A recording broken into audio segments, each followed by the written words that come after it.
All right, let's dive in. This deep dive, you guys really threw us a curveball. We're tackling Daniel Kahneman's Thinking Fast and Slow. Yeah, talk about a brain workout. It's just packed with research and insights on the hidden workings of our minds. Totally. You ready to unpack some of the most interesting bits? Absolutely. Let's do it. Get ready for some major aha moments, folks. You might even find yourselves, rethinking a few past choices after this. I wouldn't be surprised. Kahneman's work has that effect, really makes you examine your own thought processes. For sure. So, to kick things off, Kahneman introduces us to these two systems in our brains. Right, like different modes of thinking. Have you ever, actually stopped to think about how different parts of your mind might be kind of like battling it out when you're making a decision? All the time, actually. It's a fascinating concept. He calls them System 1 and System 2. Oh, yeah, the famous System 1 and System 2. So System 1 is that quick gut feeling part of us, very intuitive, very emotional. Like snap judgments and first impressions. Exactly. And then there's System 2, the slower, more deliberate side. The one that loves logic, weighing the pros and cons. Precisely. So, when you see a delicious piece of cake, Oh, I know where you're going with this. System 1 is all like, gimme, gimme. But then System 2 chimes in with, hey, remember that whole healthy eating thing we talked about? Uh-huh, exactly. It's like an internal struggle. It really is. And it's not that one system is good and the other is bad, They each have their own strengths. Right, they both have their purpose. The key is understanding how they work together and sometimes maybe how they work against each other. That's so interesting. Okay, so let's dig into one of the most compelling parts of the book. How powerful, but also how flawed our intuition can be. Oh, this is where things get really interesting. Kahneman uses some, really striking examples to make his point. Right, like that famous bat and ball problem. Oh, yeah, classic. Ready to put our quick thinking to the test. Uh-huh, always up for a challenge. All right, so here goes. A bat and ball cost $1.10 together. The bat is $1 more than the ball. So how much does the ball cost? Quick, what's your gut telling you? 10 cents. Oh, wait. Haha, and that's exactly the trap. Ugh, got me again. I fell right into that. Our System 1 jumps to conclusions, and it takes us straight to the wrong answer. So what is it then? I feel like I need to know. The ball actually costs 5 cents. Oh, wow. Okay. Yeah, it seems obvious now that you say it. It does, right? Yeah. It seems so simple when you break it down, but it perfectly illustrates how easily our intuition can trick us. Totally. It's a powerful reminder to slow down, to really engage that System 2 thinking. Especially when it seems like a no-brainer. Exactly. We can avoid these pitfalls if we're aware of that tendency to just rely on those quick automatic responses. This makes me think about all the times I've probably fallen for this kind of thinking without even realizing it. It's like our brains are wired to take shortcuts, Totally. Shortcuts are efficient, right? But yeah, they can definitely backfire sometimes. Big time. Kahneman dives into these shortcuts, which he calls heuristics, in detail. One that I found really fascinating was this idea of anchoring. Have you ever noticed how, a seemingly random number can sway your thinking? You mean even if it, objectively has nothing to do with the decision at hand? Exactly. It's like when you see a ridiculously high starting price for a car, even if you know it's way overpriced, it somehow, sets the stage for the whole negotiation. Oh, totally. It's like that initial number, that anchor, just gets stuck in your head. And then everything else is judged against that, even if it's completely arbitrary. Precisely. That anchor becomes a reference point, and it's like our minds naturally gravitate towards it. It's like we're seeking justification to stay close to that number. Totally. So being aware of that is, super valuable, especially when you're negotiating. For sure. Whether it's a car, a salary, really anything. Makes you wonder how much we're influenced by things we don't even consciously notice. Right. Speaking of hidden influences, what about that availability heuristic? Oh, that one's wild. How our minds can trick us into thinking something is more common just because we can, easily recall examples of it. Totally. So our minds use this shortcut to judge the likelihood of something happening. And it's all based on how readily examples come to mind. It's like if I can quickly think of an example, it must happen all the time. Right. Exactly. which is so not true. Think about like dramatic events like plane crashes. They get tons of media coverage. They're like super vivid in our memories. So we overestimate the actual risk of flying. Precisely. Even though statistically it's incredibly safe. It's like our brains are going, if I can remember it easily, it must happen a lot. Exactly. Understanding that can help us put things into perspective. For sure. Make more rational judgments. So it's not about ignoring our intuition altogether. Oh no, intuition is valuable. It's more about recognizing when it might be, leading us down the wrong path. What I find especially intriguing is how Kahneman challenges the idea of expert intuition. He argues that even seasoned professionals can be wildly off the mark, especially with predictions. Oh, he goes there. And you know what? There's a lot of research to back it up. So someone can sound really confident, really knowledgeable, Projecting that air of expertise. but their predictions might be no better than, like, flipping a coin. Sometimes that's exactly what the research shows. We're drawn to confidence, but in fields where luck plays a huge role. That confidence can be totally misleading. Big time. It makes you think twice about blindly trusting someone just because they sound like they know what they're talking about. Right. A little healthy skepticism goes a long way. This applies to all sorts of situations, not just finance or politics. Oh, absolutely. Kahneman highlights how sometimes a simple algorithm, like a basic formula, can outperform those seasoned pros. Which raises the question, when should we trust our gut? And when should we look for those, more objective measures? That's the million-dollar question, isn't it? It's a tough one. Kahneman's work really pushes us to consider our assumptions about, how our minds work, how we make these decisions. This whole idea of framing was a game changer for me, too. Oh, framing is powerful stuff. It's how, the way information is presented can dramatically influence our choices, even if the underlying facts are the same. It's like our brains get tricked by the packaging. Totally. Imagine a medical procedure. Let's say it has a 90% survival rate. Most people would feel pretty good about those odds. Right. But what if that same procedure is presented as having a 10% mortality rate? Suddenly it feels way riskier. It does, doesn't it? Even though the math is the same, our emotional response changes just by shifting the words around. It's a classic example. Yeah.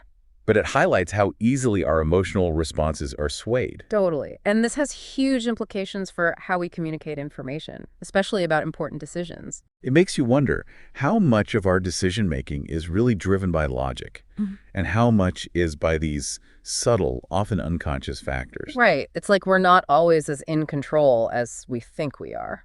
It's definitely eye-opening. And speaking of powerful emotions, Kahneman digs into this fascinating concept called loss aversion. Ah, yes, loss aversion. Have you ever noticed how, the pain of losing something just feels stronger than the joy of gaining something of equal value? Oh, absolutely. Loss aversion is a fundamental part of how we value things. It's like our brains are wired to feel that sting of a loss more intensely than the pleasure of a gain. It explains so much about human behavior, like why people hold on to losing investments for way too long, Hoping for a rebound. or why some people refuse to sell their house for less than they paid for it. Even if it makes financial sense. It's like we're so desperately trying to avoid that pain of acknowledging a loss. And that can lock us into decisions that aren't in our best interests. It's like we're telling ourselves, if I don't sell it, it's not a real loss. Recognizing this bias is huge. It's a big step toward making more rational choices. Absolutely. And then there's that mind-bending concept of the two selves. The experiencing self and the remembering self. Kahneman really challenges how we think about happiness. He suggests we don't experience happiness in a simple, straightforward way. It's more complex than that. Right, there are layers to it. The experiencing self, that's all about living in the moment, right? Feeling all the highs and lows as they happen. So, fully immersed in the right now, and not worried about the past or the future. Exactly. And then we have the remembering self. That's the part of us that creates the story of our lives, focusing on certain moments. Like building a narrative. And what's wild is that the remembering self often has more sway when we evaluate our experiences. Even if those memories don't perfectly reflect what we actually went through. Right, exactly. Think about how we remember a vacation. We tend to focus on those, peak moments, the amazing views, the delicious food. But we often forget about the long flight delays or that one day where it rained the whole time. Totally. Or that time you got food poisoning, we block those parts out. Exactly. And it makes you wonder which self is really in charge when we make decisions about the future. Right. Like, are we chasing experiences that will make our remembering self happy, even if they might not be that enjoyable in the moment? It's a fascinating question. And Kahneman really leaves us with a lot to ponder. This is all so fascinating. And we've only just scratched the surface. There's so much more to uncover about the complexities of our thinking.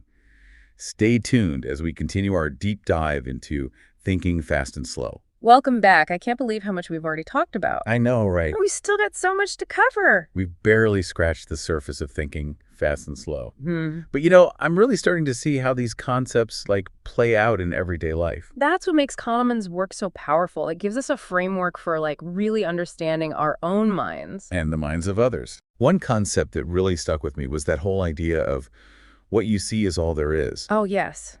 W-I-S-I-O-T. W-I-S-I-O-T. It's like our brains are just constantly trying to create a story. Even if we have to fill in the gaps. Exactly. Like we're piecing together a puzzle with some pieces missing. And we don't even realize we're doing it. It happens so effortlessly, you know? It's like we think we're seeing the world objectively, but really, our System 1 is calling the shots. It's creating that illusion of completeness. It's kind of scary when you think about it. It is. This tendency to create those coherent stories can lead to all sorts of biases. Like overconfidence. Exactly. And the illusion of causality. We see patterns where there are none. Just because our minds crave that neat, simple narrative. That's right. It's like we're all just walking around with these little storytellers in our heads. Uh-huh. I love that analogy. Constantly weaving narratives about the world. Even if those narratives aren't totally accurate. Well, that's the thing, right? Our System 1 is working in the background all the time. It's like those optical illusions, where your brain sees complete shape even though there are gaps in the lines. Oh, perfect analogy. Our minds just automatically fill in the missing information. And just like with optical illusions, those mental shortcuts can lead us astray. So we're basically both the director and the audience of this movie playing out in our heads. Uh-huh. That's a great way to put it. And sometimes we just forget that we're the ones writing the script. It underscores the importance of becoming aware of those mental processes. So we can be more critical of our own judgments, less susceptible to biases. Exactly. And then Kahneman talks about how this tendency to, create stories affects our judgment of probability. Oh, yeah, that's where the representativeness heuristic comes in. We judge the likelihood of something based on, how well it fits our pre-existing stereotypes. Think about the classic Linda problem. Imagine you're told Linda is outspoken, bright, deeply concerned with social justice. Now, is it more likely that Linda is a bank teller or a feminist bank teller? Okay, so Linda is outspoken, bright, and cares about social justice. Is she more likely to be a bank teller or a feminist bank teller? I think a feminist bank teller. And that's exactly how the representativeness heuristic can trip us up. It leads us to believe that a more specific scenario is more probable even when it logically can't be.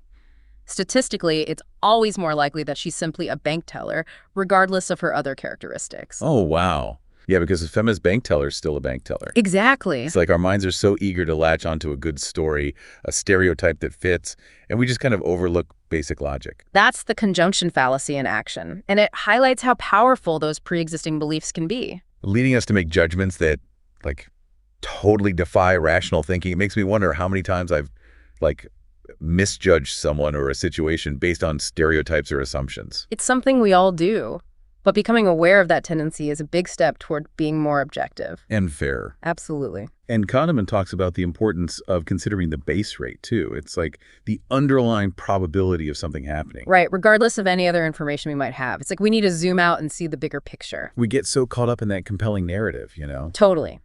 We neglect the base rate. For example, let's say you hear about a company with this revolutionary new product. It's easy to get caught up in the excitement. Right. And overestimate their chances of success. But we often forget to consider the base rate of startup failures. Which is, statistically, quite high. The base rate is like a reality check. Exactly. It provides crucial context. It helps us guard against those compelling but often misleading stories our minds create. So it's not about ignoring the story altogether, but rather balancing it with a more objective statistical perspective. Absolutely. It's about integrating both System 1 and System 2 thinking to make better decisions. Kahneman also talks about this concept of regression to the mean. It's kind of counterintuitive at first, but it makes sense when you really think about it. It's a statistical phenomenon that explains why extreme outcomes, both positive and negative, tend to be followed by more average outcomes over time. So it's like, what goes up must come down. Exactly. But it applies to all sorts of performance measures. Okay, so like, imagine a student aces a test, right? They score way above their usual average. Chances are, on the next test, their score will be closer to their average. Not because they got worse or anything, Yeah, but just because of random variation. exactly. Their initial high score was an outlier. And over time, their scores will tend to cluster around their true average. Exactly. And it works for positive outcomes, too. Let's say a salesperson has a record-breaking month.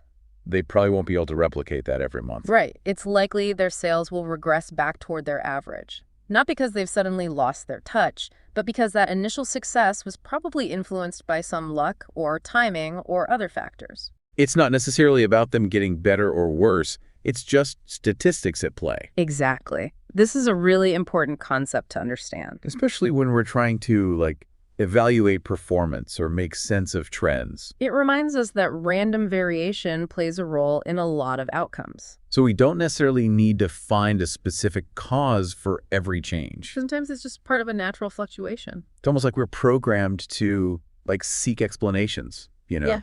to connect cause and effect. Even when it's not really there.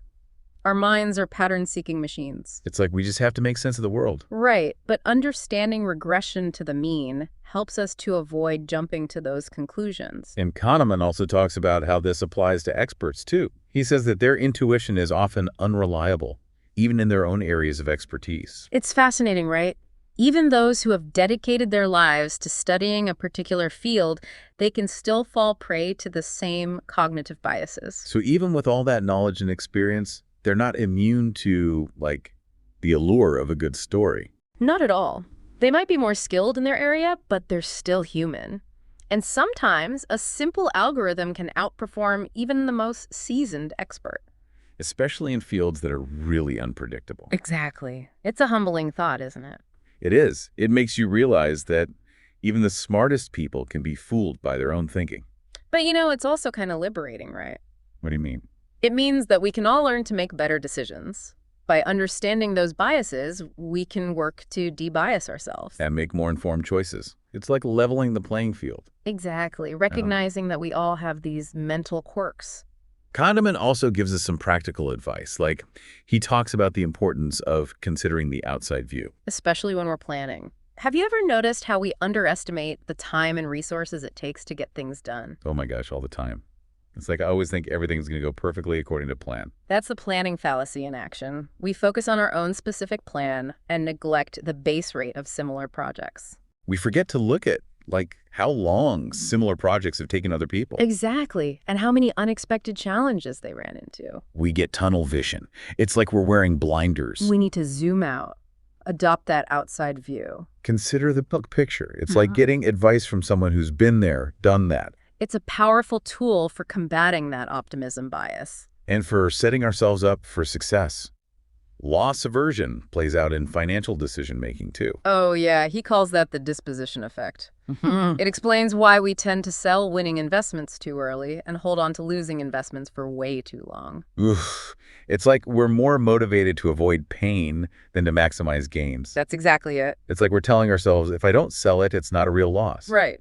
And then on the flip side, we're quick to sell those winners.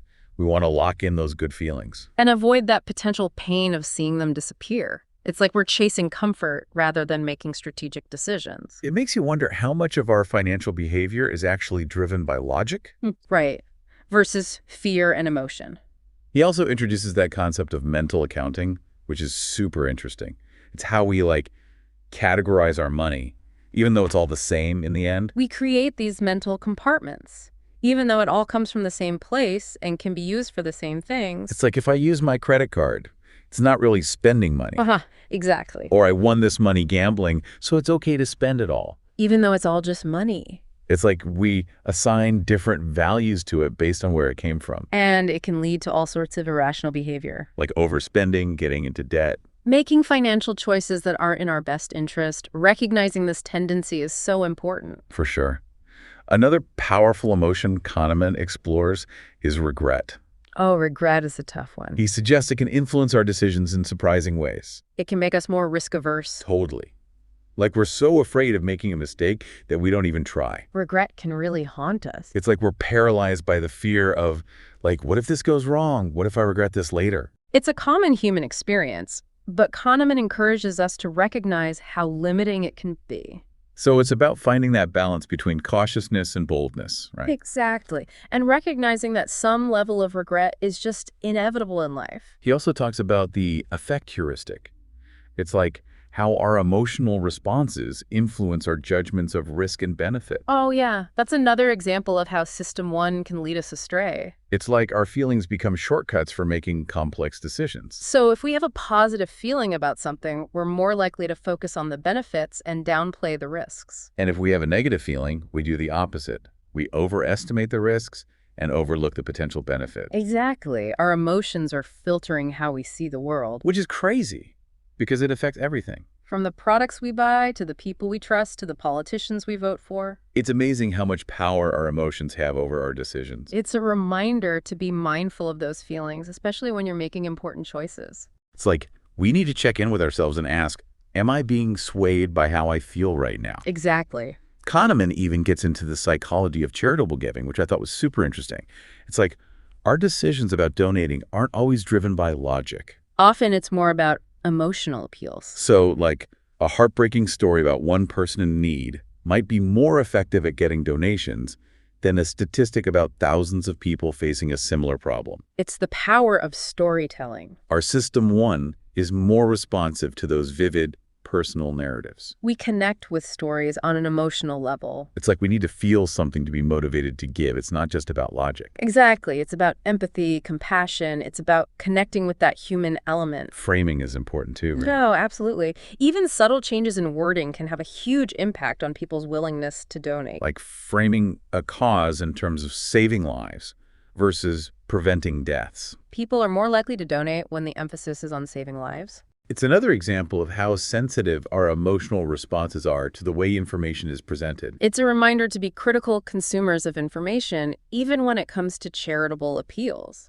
We need to ask ourselves if our giving is truly aligned with our values. And if our donations are going to the most effective organizations. Totally.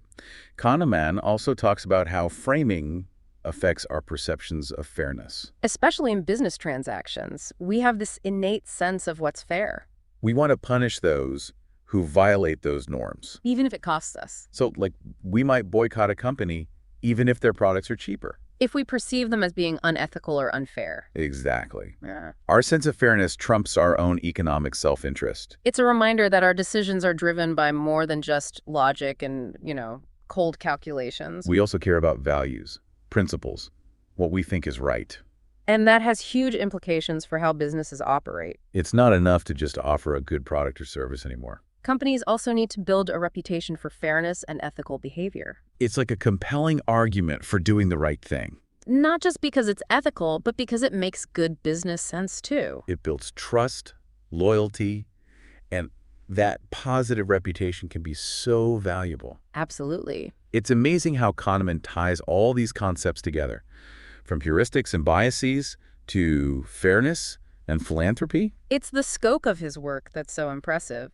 And we've only just scratched the surface. There's so much more to uncover as we continue our deep dive into thinking fast and slow. And we're back.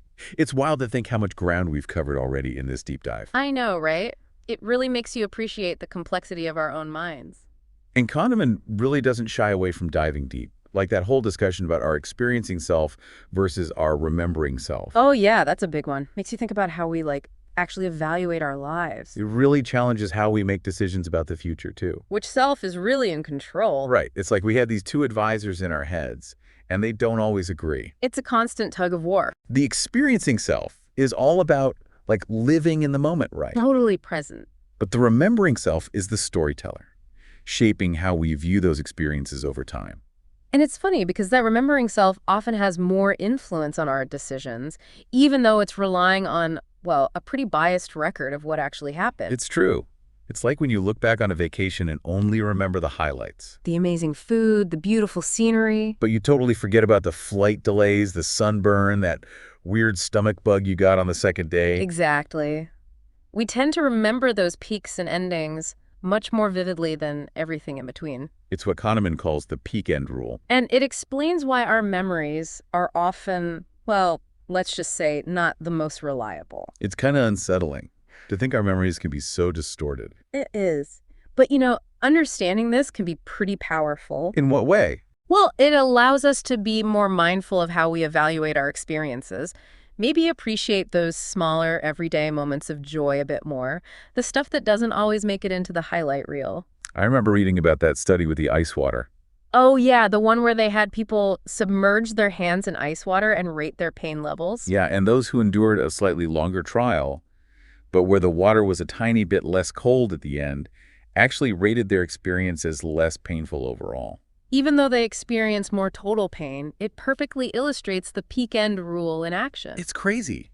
Our brains are so good at simplifying things, even if it means sacrificing accuracy. It's all about creating a neat and tidy narrative. So, we might look back on a tough project at work and remember that sense of accomplishment we felt at the end, but we kind of forget all the stress leading up to that point. Exactly, which makes you wonder, are we making decisions based on what we think will make us happy or what actually will? Are we letting those potential negative peaks and endings overshadow the potential good stuff? It's definitely something to be aware of. Kahneman also talks about this focusing illusion, which is another way our minds can trick us. Oh yes, the focusing illusion. It explains why we often overestimate the impact of a single event on our overall happiness. It's like, we think that if we just get that promotion or win the lottery, everything will be perfect. If only I had that new car, then I'd be happy. Right. But life's just not that simple. We adapt to new circumstances so quickly, and that initial surge of joy fades. It's a reminder that happiness isn't like a destination, It's a journey, and a lot of it comes down to those small, everyday things. like connecting with loved ones. Feeling grateful, having a sense of purpose. This whole discussion makes me think, if you had to choose, right?